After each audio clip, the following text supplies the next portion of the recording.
बिस्मिल्लाहिर्रहमानिर्रहीम। अस्सलाम वालेकुम। यूट्यूब चैनल पर तारिक मतीन आपको खुशामदीद कहता है। इफ्तिखार आरिफ साहब ने कहा था, शहर गिल के खसो खाशाक से खौफ आता है, जिसका वारिस हूं उसी खाक से खौफ आता है। रहमत सैयद लौलाक पे कामिल ईमा, उम्मत सैयद लौलाक से खौफ आता है। इस वक्त आप जो सूरत हाल देख रहे हैं, शहर शहर गली मोहल्लों में, सड़कों पर, चौराहों पर, उस सूरत हाल में खौफ के सिवा और है क्या? आपको मनाजिर नजर आ रहे हैं जिनमें इस वक्त ऐसे लोग जो सड़कों पर मौजूद हैं, अपने गम गुस्से को रिकॉर्ड पर लाने के लिए वो जान ले रहे हैं। एक आम शहरी की भी जान ले रहे हैं और पुलिस अहलकारों की भी जान ले रहे हैं। उन पर भी जवाबी कार्रवाई में इस वक्त रियासत अपनी ताकत का इस्तेमाल कर रही है। फैसला हो गया है। यह फैसला कब हुआ है, क्या हुआ है, किन हालात में हुआ है, इस फैसले से पहले क्या चीजें शेयर की गई हैं, इस बारे में इस वीडियो में बात करेंगे। तहरीक लब्बैक की कानूनी हैसियत खत्म करने का ये जो फैसला हुआ है, इन पर पाबंदी लगाने का जो ये फैसला हुआ है, ये कानून क्या है? एंटी टेररिज्म एक्ट 1997 का रूल 11B क्या है, इस बारे में मैं आपको बताऊंगा। डबल पॉलिसी क्या चली जा रही थी, जिसके बेनकाब होने पर यह फैसला किया गया कि धोखा किया जा रहा है, ऐसे नहीं चलेगा। तो सबसे पहले मैं आपको बताऊं, वजीर आजम इमरान खान साहब की और जनरल कमर जावेद बाजवा साहब की गुज़िश्ता रोज जो मुलाकात हुई, उस मुलाकात में DGISI फैज हमीद साहब भी मौजूद थे। उस मुलाकात में इस सूरत हाल को डिस्कस किया गया।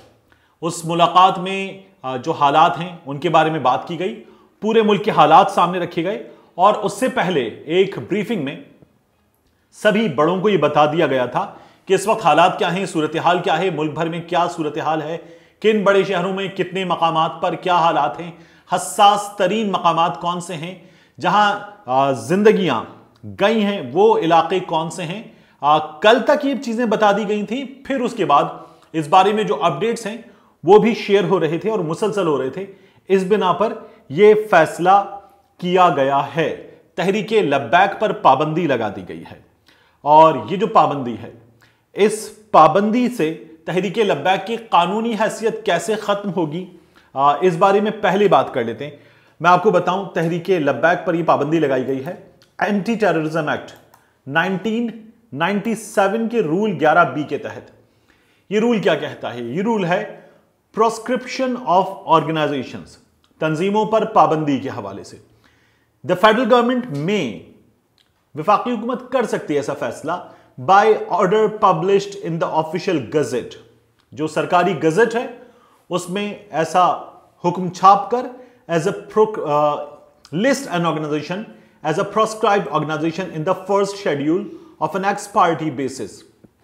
तो यह फैसला जो है हुकूमत कर सकती है। इसमें आगे लिखा है, if there are reasonable grounds to believe that it is, किसी तंजीम के बारे में अगर ये यकीन करने की वजह मौजूद हो के, अब ये जो ये है कि ये यकीन करने की वजह मौजूद हो के, ये 3 से 4 चीजें हैं। ये चीजें आप जान लीजिए तो आपको पता चलेगा कि ये फैसला किन बुनियादों पर किया गया है। पहला है कंसर्न्ड इन टेररिज्म, और यानी दहशतगर्दी की कार्रवाइयों में मुलव्विस हो कोई तंजीम तब, ओन्ड और कंट्रोल्ड, या फिर ऐसी मिल्कियत हो उस तंजीम की कि जो दहशतगर्द हो, दहशतगर्दों के जरिए कंट्रोल हो रही हो, डायरेक्टली और इनडायरेक्टली, बाय एन इंडिविजुअल और organisation proscribed under this act, और आखिरी चीज है एक्टिंग ऑन बिहाफ ऑफ और at the direction of any individual और organisation proscribed under this act. तो ये हैं वो वजूहात जिनकी बिना पर तहरीक लब्बैक पर पाबंदी लगाने का फैसला किया गया। तहरीक लब्बैक के हवाले से इदारे जो हैं वो अपना काम कर रहे थे और ऐसी इत्तलात मिल रही थी कि ये जो अफराद हैं, इन अफराद में ऐसे एलिमेंट्स मौजूद हैं कि ये अफराद जो हैं इनके दरमियान ऐसे एलिमेंट्स मौजूद हैं कि जो नक्शे अमन के लिए इस वक्त काम कर रहे हैं, अमन अमा की सूरत हाल जो है उसको खराब कर रहे हैं, जो दहशतगर्दी पर मबनी सरगर्मियों में मुलव्वस हैं, और इस बात के शवाहिद जमा किए गए। फिर उसके बाद इनके बड़ों की जो निगरानी हो रही थी, तो ऐसी चीजें सामने आई, ऐसे सबूत सामने आए कि जिनकी बुनियाद पर इन पर पाबंदी लगाने का फैसला कर लिया गया और अब यह पाबंदी लगा दी गई है। इससे पहले इनके बड़ों से यह मैं आपको बावसूख जराए से मिलने वाली खबरों की बात बता रहा हूं। इनके बड़ों से इस सिलसिले में बात की गई और शदीद अदम ताउन की फिजा को देखते हुए यह फैसला किया गया। कल जब जनरल बाजवा साहब की वज़ीर-ए-आज़म इमरान खान साहब के साथ मुलाकात थी तो उस मौके पर कुछ लोगों की जानिब से कहा गया कि जो हालात हैं, इन हालात में यह मुलाकात एक अच्छी फिजा में नहीं हो रही। मैंने कल ये खबर आपको नहीं दी थी, लेकिन मैं कुछ हवालों से चेक कर रहा था कि क्या ये बात जो इत्तला की सूरत में गर्दिश कर रही है कि ये मुलाकात अच्छे माहौल में नहीं हुई, तो ये खबर गलत निकली और उस मुलाकात में तमाम चीजें डिस्कस हुई थी और इन पर मजीद आगे बढ़ने के हवाले से फैसला किया जा रहा था। अब ये फैसला कर लिया गया है, इन पर पाबंदी लगा दी गई है। अब ये जो अफराद सड़कों पर मौजूद हैं, अब ये मुजाहिरीन नहीं है, ये एक कलअदम तंजीम के कारकुन और कलअदम तंजीम के हामी हैं। एक ऐसी तंजीम जिसकी पाकिस्तान में इजाजत नहीं है, ये ऐसी तंजीम के हामी हैं। इनके खिलाफ अब कार्रवाई होगी, बहुत तेज होगी। इस सिलसिले में कानून नाफिज करने वाले इदारों ने ना सिर्फ तैयारी कर ली है, फैसला कर लिया है और ये कार्रवाई आगे बढ़ेगी। इस वक्त सूरत हाल बिगड़ रही है, ये भी अपनी तैयारी कर रहे हैं और इनकी जानिब से सड़कों पर मौजूद, अब मैं आपसे रिक्वेस्ट करूंगा, आपके पास ऐसी वीडियो व्हाट्सएप पर आ रही हैं, फेसबुक पर आ रही हैं, सोशल मीडिया पर आप ऐसी वीडियोस को देख रहे हैं, ट्विटर पे देख रहे हैं, ऐसी वीडियोस को, किसी भी ऐसी वीडियो को पॉज करें और जो आपको हुजूम नजर आएगा, सामने आपके 10, 15, 20 लोग उस फ्रेम में जहां वीडियो पॉज हो नजर आएंगे, तो फिर चेहरे देखिए। आपको एक बात साफ तौर पे नजर आएगी कि आपको 20, 25, 30 साल की उम्र के लोग गिनती के मिलेंगे। आपको 18, 20 की एज के लोग, 15, 16 की एज के बच्चे बहुत मिलेंगे। यहां बच्चे इस्तेमाल हो रहे हैं, ये लोग बाकायदा तौर पर बच्चों को इस्तेमाल कर रहे हैं।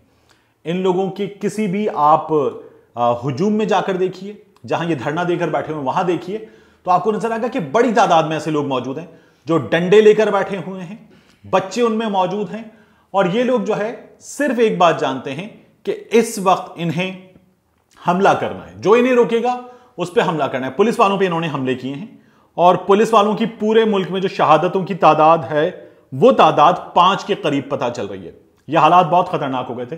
पुलिस ने कह दिया था अपने बड़ों से, इंतजामिया से, कि इन हालात में हम काम नहीं कर सकते। जब ये बात बता दी गई थी तो इस बिना पर ये फैसले किए गए हैं, ये भी एक बहुत बड़ी वजह है। अब पंजाब की हुकूमत की सिफारिश वफाकी काबीना तक और वफाकी काबीना का फैसला और फिर उसके बाद हुकूमत इन पर पाबंदी लगा देगी।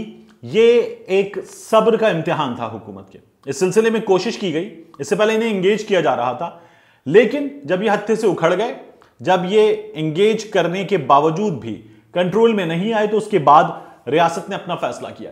रियासत जो होती है वो सबसे मजबूत चीज होती है, ये बर्दाश्त एक हद तक करती है और फिर उसके बाद इसे शहरियों का तहफ्फुज यकीनी बनाना होता है। इस बिना पर अब यह फैसला किया गया है। यह फैसला सही है या गलत है, मैं अगर आपको अपनी राय दूं तो यह फैसला सही इसलिए है कि इन्हें एंगेज किया जा रहा था, इनसे बात की जा रही थी कि 20 अप्रैल के बाद आपके जो मुज़ाकरात के प्लान हैं उन प्लान को आगे बढ़ाइए। हम कोशिश कर रहे हैं, हम इस सिलसिले में कोशिश कर रहे हैं। हुकूमत की कोशिशें सबके सामने हैं। इमरान खान साहब ने मुख्तलिफ मुल्कों के सरबराहान को खतूत लिखे, इमरान खान साहब अपनी कोशिश कर रहे थे, हुकूमत पाकिस्तान एंगेज कर रही थी, फ्रांस की गवर्नमेंट से बात भी कर रही थी, लेकिन ये लोग एक डबल पॉलिसी चल रहे थे। वो डबल पॉलिसी बेनकाब हुई। ये लोग एक जानिब हुकूमत से बात कर रहे थे, मुज़ाकरात कर रहे थे, दूसरी जानिब अपनी तैयारी कर रहे थे और 20 अप्रैल के बाद जो कुछ सूरत हाल हमारे सामने है, ये सूरत हाल इन्हें पैदा करनी थी। इस पर यह एतराज हो रहा है कि सूरत हाल जो 20 अप्रैल के बाद पैदा होनी थी या हो सकती थी, उसे हुकूमत ने बहुत पहले पूरे मुल्क पे पैदा कर दिया है। लेकिन अब हुकूमत ने देर से किया, जल्दी किया, सही किया, गलत किया, अब यह फैसला कर लिया है। इस फैसले पर स्टिक करना चाहिए। नबी करीम सल्लल्लाहु अलैहि वसल्लम का नामे नामी, उनकी नामूस, उनकी शान, उस पर हर्फ हम बर्दाश्त नहीं कर सकते। लेकिन ये जो हो रहा है, क्या यह आकाए दो जहां सल्लल्लाहु अलैहि वसल्लम को बर्दाश्त होगा? उनके नाम लेवा किसी की जान लें। जिन्होंने गुस्ताखी की है वो अपने मुल्क में इत्मीनान से हैं, और वो जिन्होंने गुस्ताखी नहीं की, जो अपने बच्चों के लिए रोजी कमाने निकले, जो बाहर निकले, वो जान से जा रही, उनकी इमलाक जल रही हैं, उनका रिक्शा जल रहा है, उनकी एम्बुलेंस टूट रही है, उनकी गाड़ियां टूट रही हैं, उनकी मोटरसाइकिलें जल रही हैं। इन हालात में क्या आप कह सकते हैं कि यह सब कुछ दुरुस्त है? नबी करीम सल्लल्लाहु अलैहि वसल्लम की शान में आपको अपना किरदार अदा करना है, तो वो किरदार सबसे बेहतर है नबी की सुन्नत पर, उनके अहकामात पर अमल पैरा होने के जरिए। मिलते हैं आपसे अगली वीडियो।